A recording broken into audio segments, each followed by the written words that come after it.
പ്രിയമുള്ളവരെ, വചനജ്വാല 1639 ദിനത്തിലേക്ക് പ്രവേശിക്കുന്ന ഇന്ന് ഫെബ്രുവരി 25 ബുധനാഴ്ച എല്ലാവർക്കും ഏറ്റവും സുന്ദരമായ ഒരു സുപ്രഭാതം ആശംസിക്കുന്നു.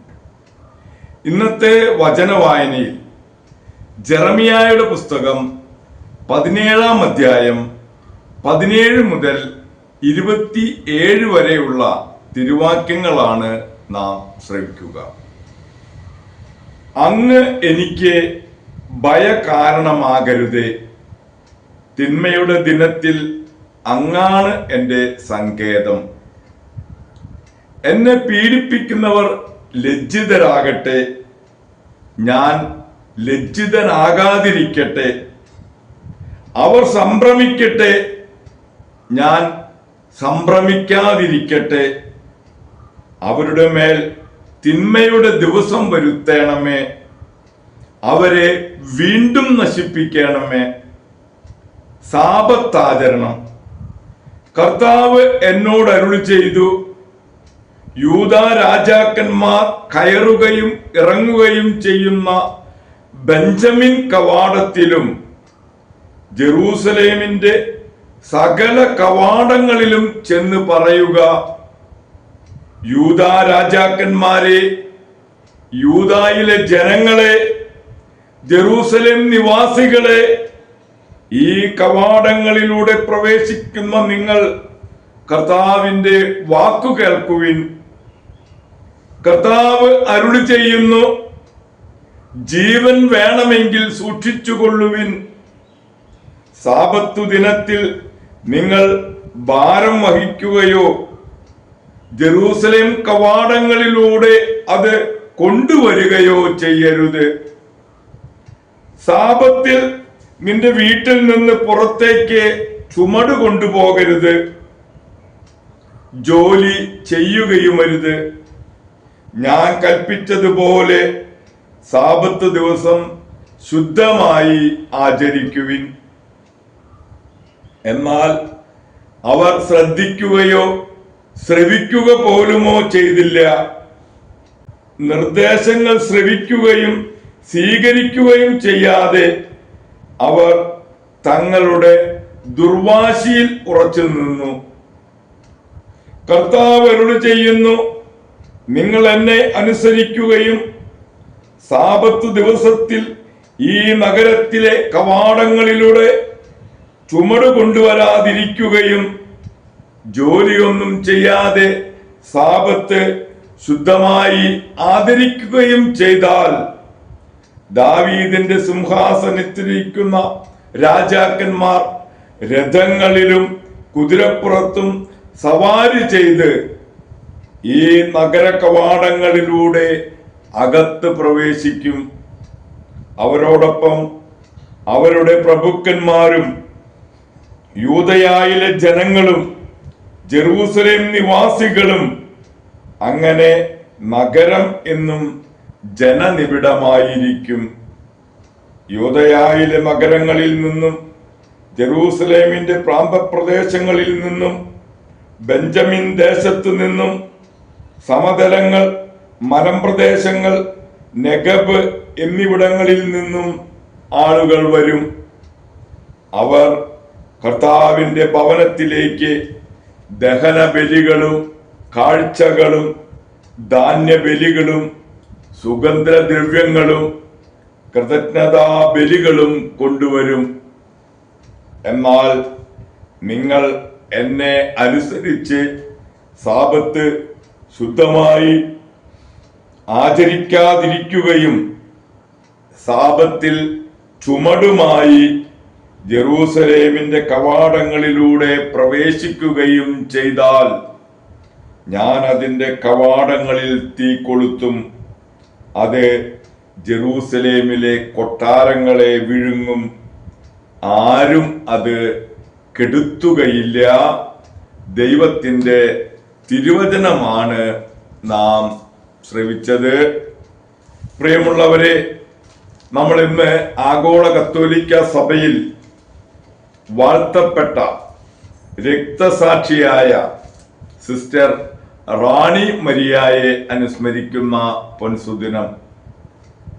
കേരളത്തിൽ എറണാകുളം ജില്ലയിലെ പുല്ലുവഴിയിൽ പൈലിവട്ടാലിൽ ഏലീശ ദമ്പതികളുടെ 7 മക്കളിൽ രണ്ടാമത്തെ മകളായി മേരിക്കുഞ്ഞ് 1954 ജനുവരി 29 ജനിച്ചു. മാതാപിതാക്കൾ ഉത്തമ കത്തോലിക്ക വിശ്വാസത്തിലും ദൈവഭക്തിയിലും മകളെ വളർത്തി. അനുദിനം കുടുംബ പ്രാർത്ഥനകളിലും ദിവ്യബലിയിലും മേരിക്കുഞ്ഞ് ഉത്സാഹപൂർവം പങ്കെടുക്കുമായിരുന്നു. ഇടവകയിലെ മരിയൻ സുറാലത്തിൽ അവൾ സജീവ പ്രവർത്തകയായിരുന്നു. മേരിക്കുഞ്ഞ് തന്റെ 18ാമത്തെ വയസ്സിൽ ഫ്രാൻസിസ്കൻ ക്ലാരിസ്റ്റ് സഭയിൽ ചേർന്നു. 1974 മെയ് 1 റാണി മരിയ എന്ന നാമം സ്വീകരിച്ച് പ്രഥമ വ്രതവാഗ്ദാനം നടത്തി. ഉത്തരേന്ത്യയിൽ അധിവസിക്കുന്ന മിഷണറിമാർ തങ്ങളുടെ സാഹസികത നിറഞ്ഞ പ്രേക്ഷിത ദൗത്യങ്ങളെക്കുറിച്ച് വിവരിച്ചത് സിസ്റ്റർ റാണി മരിയായുടെ മനസ്സിൽ ആവേശം നിറച്ചു. ക്രിസ്തുവിന് വേണ്ടി സാക്ഷ്യം വഹിക്കുവാൻ അവൾ തീരുമാനമെടുത്തു. പ്രയാസങ്ങളും ബുദ്ധിമുട്ടുകളും എതിർപ്പുകളും നിറഞ്ഞു നിൽക്കുന്ന ഉത്തർപ്രദേശിലെ ബിജ്നോർ രൂപത പ്രേക്ഷിത രംഗത്തേക്കുള്ള തന്റെ നിയോഗം സന്തോഷത്തോടെ അവൾ ഏറ്റെടുത്തു. കുറച്ചു വർഷങ്ങൾക്കുള്ളിൽ തന്നെ അവൾ വിവിധ മേഖലകളിൽ പ്രവർത്തിച്ചു. എല്ലായിടത്തും തന്റെ തനതായ സൃഷ്ടിപരതയിലൂടെ അവൾ കർത്താവിനെ സാക്ഷ്യം വഹിച്ചു. സിസ്റ്റർ റാണി മരിയ 8 വർഷത്തോളം ബിജ്നോർ രൂപതയിൽ സേവനമനുഷ്ഠിച്ചു. ദരിദ്രരെയും പാർശ്വവൽക്കരിക്കപ്പെട്ടവരുടെയും ഉന്നമനത്തിനായി അവൾ അഹോരാത്രം അധ്വാനിച്ചു. സിസ്റ്റർ റാണി മരിയ തുടർന്ന് 9 വർഷത്തോളം മധ്യപ്രദേശിലെ സാറ്റ്ന രൂപതയിൽ പ്രവർത്തിച്ചു. തദ്ദേശീയ ജനവിഭാഗമായ ആദിവാസികളുടെ ശാക്തീകരണത്തിലും തലമുറയുടെ വിദ്യാഭ്യാസക്രമത്തിലും അവൾ ശ്രദ്ധ കേന്ദ്രീകരിച്ചു. ദരിദ്രരെ ഭൂവുടമകളുടെ ക്രൂരമായ ചൂഷണങ്ങളിൽ നിന്നും വിമോചിക്കുന്നതിന് സിസ്റ്റർ റാണി മരിയ സ്വാശ്രയ സംഘങ്ങൾക്ക് രൂപം കൊടുത്തു. അവളുടെ സാക്ഷ്യത്തിലൂടെ നിരവധി ആളുകൾ ക്രിസ്തീയ വിശ്വാസം സ്വീകരിച്ചു. റാണി മരിയ ആളുകൾ സ്നേഹപൂർവം ഇൻഡോ റാണി എന്ന് അഭിസംബോധന ചെയ്യുമായിരുന്നു. അന്യായമായി ജയിലിൽ അടയ്ക്കപ്പെട്ടവരുടെ വിമോചനത്തിനും പുനരധിവാസത്തിനുമായി റാണി മരിയ പദ്ധതികൾ നടപ്പിലാക്കി. റാണി മരിയായുടെ ക്രൈസ്തവ വിശ്വാസത്തിലും ഉപയിലും അധിഷ്ഠിതമായ പ്രവർത്തനങ്ങളിൽ ഭൂവുടമകൾ എതിർപ്പും വിദ്വേഷവും ഉളവാക്കി. എന്നാൽ അവരുടെ ഭീഷണികളെ അവൾ വകവച്ചില്ല.